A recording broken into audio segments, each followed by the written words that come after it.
Hi,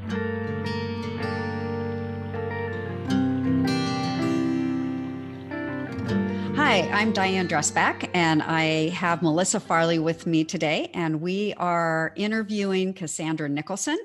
And Cassandra has written a chapter for the book From Us for You. So we're going to get to know Cassandra a little bit today. So welcome, Cassandra. Thank you. Thanks for having me. So I wanted to start by saying that I can't remember exactly when we met, but it was definitely because of the Phoenix film community here. And, we have a lot of mutual friends there. And so somewhere in there, we must have met. I don't know, maybe you remember better than I do. But the one thing that's cool is that you, Cassandra, and Melissa are both now co-hosting the Filmmaker Fusion for IFP, which I actually did for 18 months when we first started that. So I'm so excited that you guys are doing it. You're doing a great job. So I just want to say that. So Cassandra, why don't you just give us a brief introduction of who you are? What do you love? Yeah. Who am I and what do I love and what do I do? Yeah. All that. All right, cool. So my name's Cassandra Nicholson. I am a writer and a filmmaker. I have a journalism background. I actually spent 10 years working for a journalism school in Arizona State University. And I just love telling stories, whether they are real stories about real people. I've done some documentary production here and there, or if they're, fiction stories that we create. And that's been just kind of my life for the last 10 years. I did a lot of the film work on the side while working at the university, and have had the great opportunity, like you said, to work with cool folks like you and Melissa and others in the Phoenix film community, mostly shorts, or digital projects, and no low budget projects. And my focus over the last few years has been on television writing. I've always wanted to write for television, but there was a period of time where it wasn't necessarily cool to do that. And over the last 5 or so years, it's now become super cool to do television, which means with all of the different opportunities out there, all of the different platforms and everything, there's literally hundreds and hundreds of opportunities. And it's just a matter of getting in there. So focusing on writing, I've written a few pilots, 1-hour pilots, and some feature projects as well. And that's just what I do. I really do enjoy, I will say, there's the writing part and the production part, but I really do enjoy, much like you and Melissa do, bringing folks together and celebrating the great work that other people do. So it's been nice to be able to work for a couple of different film festivals, also with Melissa, and work on different competitions and things like that to foster creativity. And yeah, that's what I've been doing. That's really extensive and impressive, Cassandra. And one of the gifts that I think you have is you're a great community builder, which I think is what you were touching on at the end. You have this skill set and this energy and this ability to sort of bring people together and celebrate them and celebrate the work that they're doing. And so I really admire that about you. But let's talk a little bit about the chapter that you wrote for Diane. So we don't want to give everything away. We want to just kind of hand out some nuggets here. So what's kind of the elevator pitch for your story? What did you write about? Oh, well, I wrote about the constant chase for peer approval and connection. So that looks different for different people. And mine started, at a young age. And so how do you navigate that desire to connect with people while also staying true to yourself and also maintaining your own self-worth and value in spite of rejection? And rejection is a big part of our business, unfortunately. Yes. So yeah. So let me ask you this. How did you decide that was the story you wanted to focus on when Diane approached you about this project? Like what is it that you think is going to resonate with people about this topic?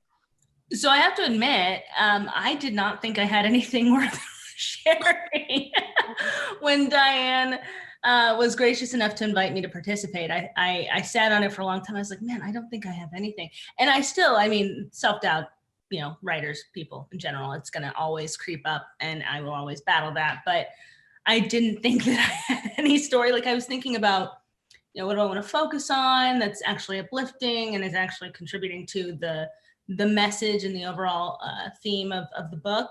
And I wasn't sure. And then she was kind enough to give me time to actually get my act together and see if it was something that I could contribute.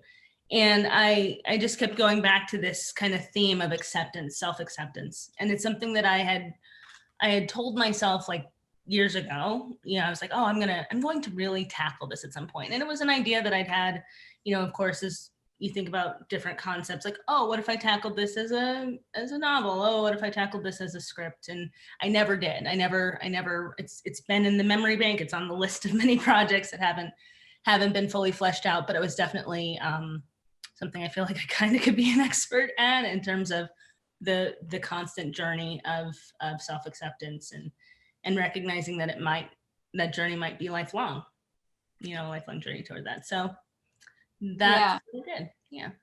I think that is so important to talk about, because there's a lot of people that wait to take action in their lives until they feel that they're worthy of something. Mm-hmm. And it removes a lot of opportunities and possibilities, right, from your life, basically because you've chosen to hold yourself back. So, and maybe you talk about some of this in your book, but, can you share a little bit about, you said this is something you battle with, on a regular basis. How do you work through that? What is it that you actually do that keeps you writing, keeps you going? Because I think a lot of artists do struggle with this. Yeah, I mean, there's a couple things, and I think toward the end of the chapter, I talk a little bit about the things that, and they're broad. I mean, they can be applied to any craft or any area of one's life, but part of it is just having patience with myself. I'm a very impatient person, and I'm a very stubborn person. And so those are constantly at war, like the impatience of not moving forward in one way fast enough or at the way I want to. And then the stubbornness of like, well, if I don't get it today, then I'm just going to try again next month, or I'm going to try again next year. So perseverance in that regard is just kind of who I am, and not in the sense that, oh, I persevere and I'm successful. A lot of the perseverance is toward, things that maybe don't move forward or things that aren't traditionally considered successful. But I just, this last year notwithstanding, of course, with COVID and everything else kind of changing the landscape for everybody, typically I have felt like, okay, as long as I'm alive and I can keep trying. That's enough. That's all. As long as I'm alive, that means I can keep trying toward this goal or goals, because of course there are many. So that's been part of it. That's just kind of my thing. I'm one of those people who's like the one who's like, well, what about this? Well, what about that in the conversation, whether it's a work meeting or a meeting, like I'm constantly just like, well, what about, how can we go about this in a way that means that we get some actual, again, not success, but maybe just results or forward movement. Because, forward movement may not always track a success until you get to the end of the line. But as far as relationships go, that also plays a part in it too. Again, I have to admit, this year made me a hermit. So I have, what was that? I said samesies. Yeah. It's like, I didn't realize, I mean, I'm one of those extroverted introverts or introverted extroverts, whatever. I'm fine with solitude, but I do enjoy spending time with people. And so that's something I'm looking forward to getting out of, climbing my way out of becoming more part of society again. But yeah, that's just part of it. It's just, I am can't stop, won't stop type of mentality in the hope for something good. So I love that, because you actually created a natural segue into my, my favorite interview question ever. And I always say this, you're either going to love me for it or you're going to hate me for it.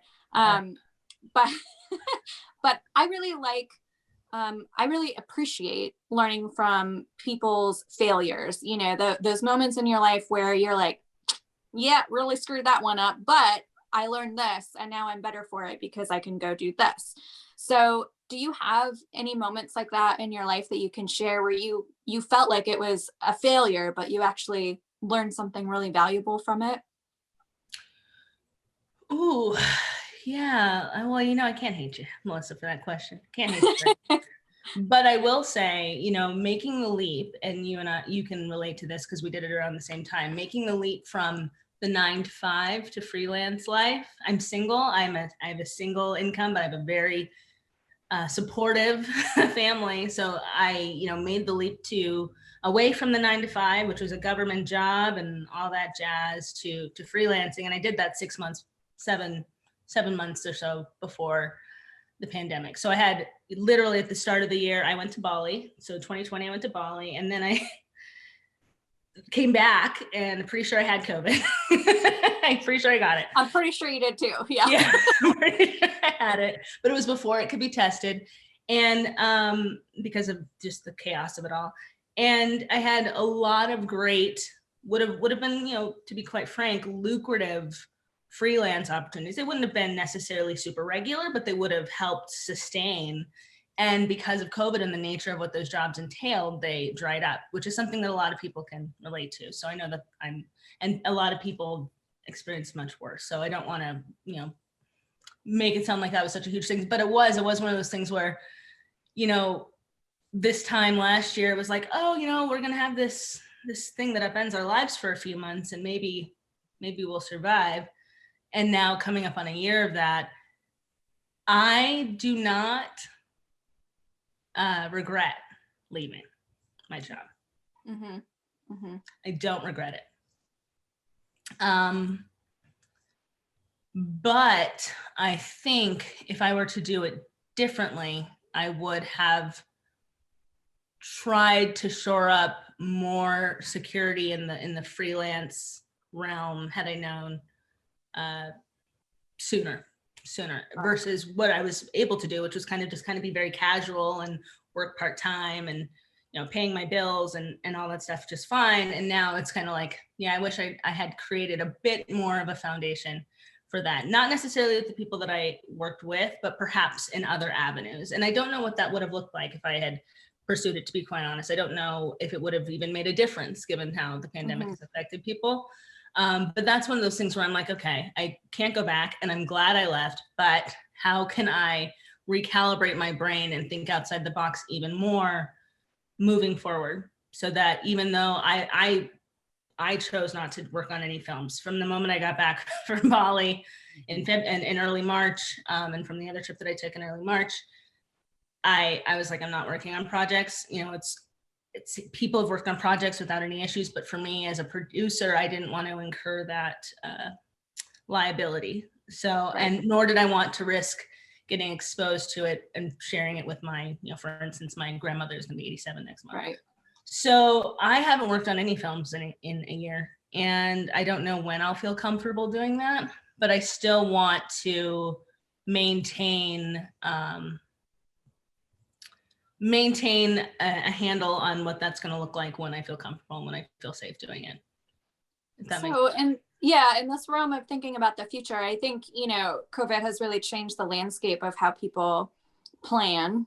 And so this question might be a little weird to answer, but, where do you see yourself in 5 years? I mean, if you could make all your decisions work, what would that look like for you 5 years from now? Where are you? What are you doing?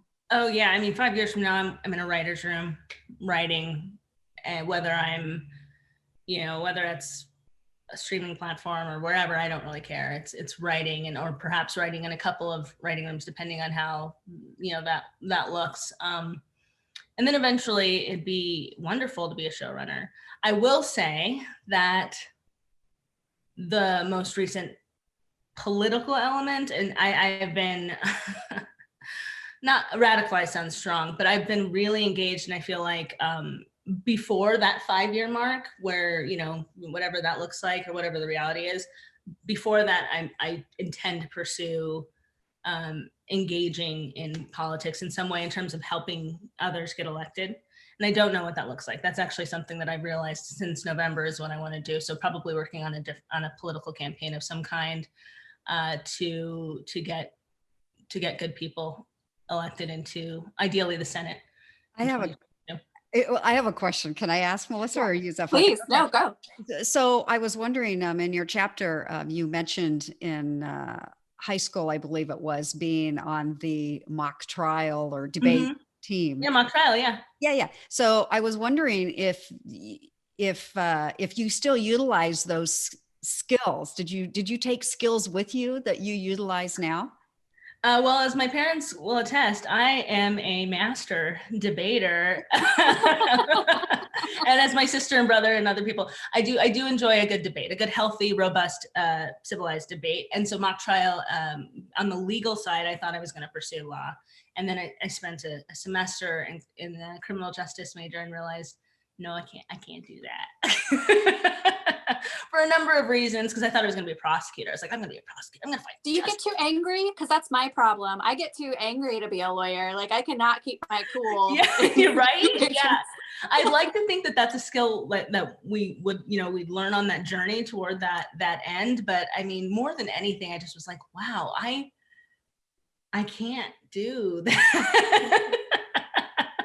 So journalism was always a thought. I was in journalism and mock trial. So that's why I took the turn from legal, but they have the same root.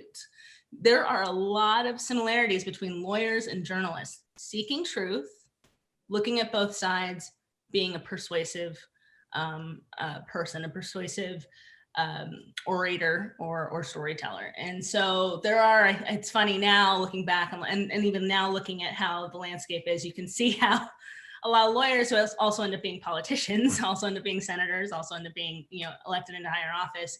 They and journalists are like constantly going back and forth, because at the end of the day, they all have that same kind of justice root. But yeah, I feel like I took some of those skills and certainly honed them after college. Certainly honed them a lot. I want to take a second and talk about the courage that you showed in expressing, because you talked about those core beliefs, search for truth, all of that stuff.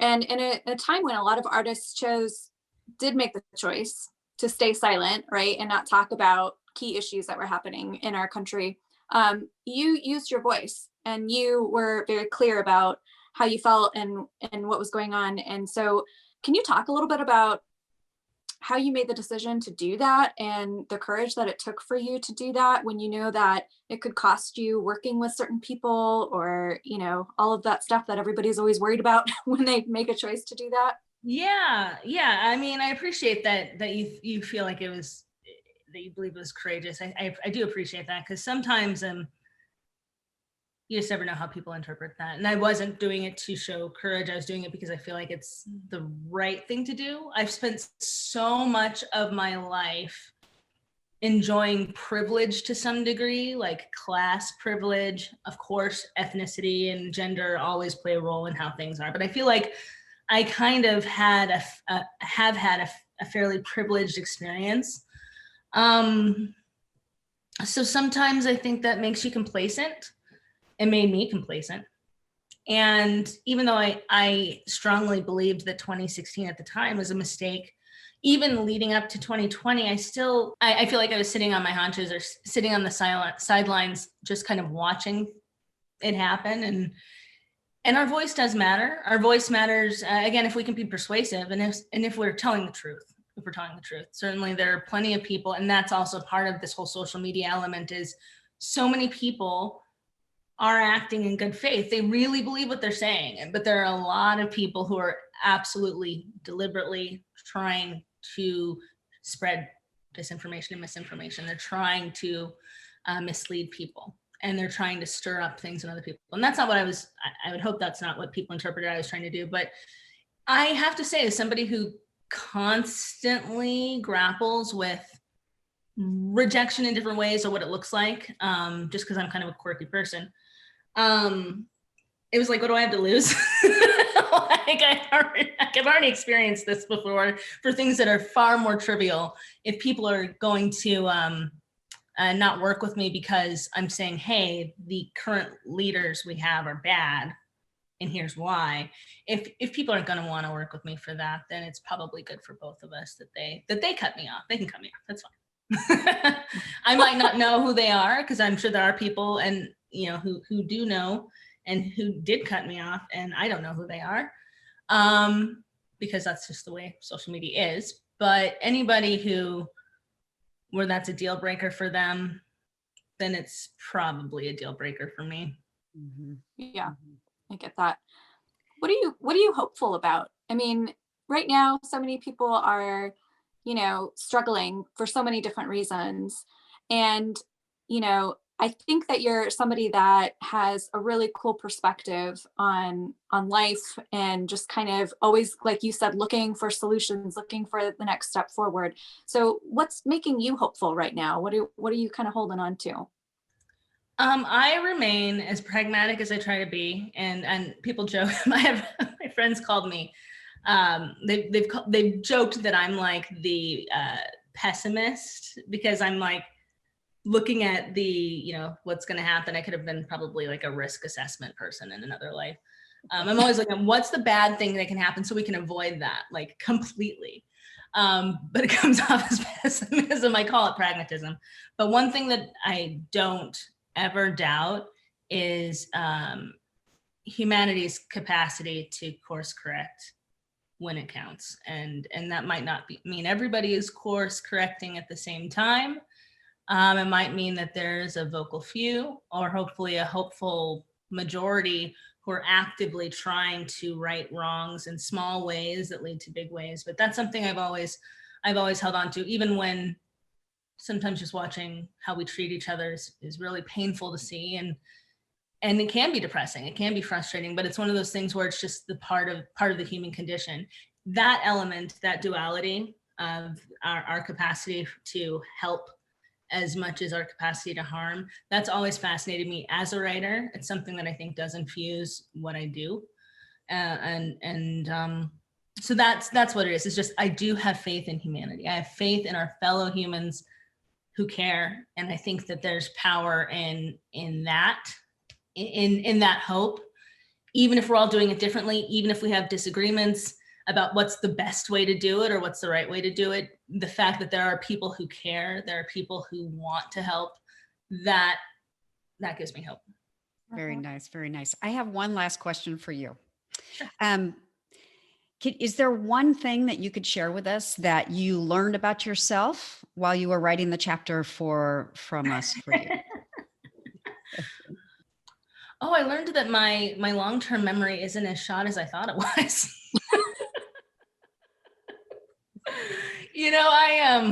I block a lot. I joke that if there's information that I've consumed and that I don't like it, I joke that I archive it. I burp, burp, burp, oh, it's going back in there, and it might not be retrievable, but and I'm sure that's a defense mechanism of some kind. But I learned that my memory isn't of those perhaps painful times, that I can call them up, and I can call them up in ways that are healthy. Self-reflection that is purposeful and not meant to be like an anchor, because that's what a lot of, obviously, a lot of bad memories can do that. So what I learned is that those tough times were not for nothing, that they can be used to help me, they can be used to hopefully help others, and if not help them, oh, they have their so-called aha moment, but at least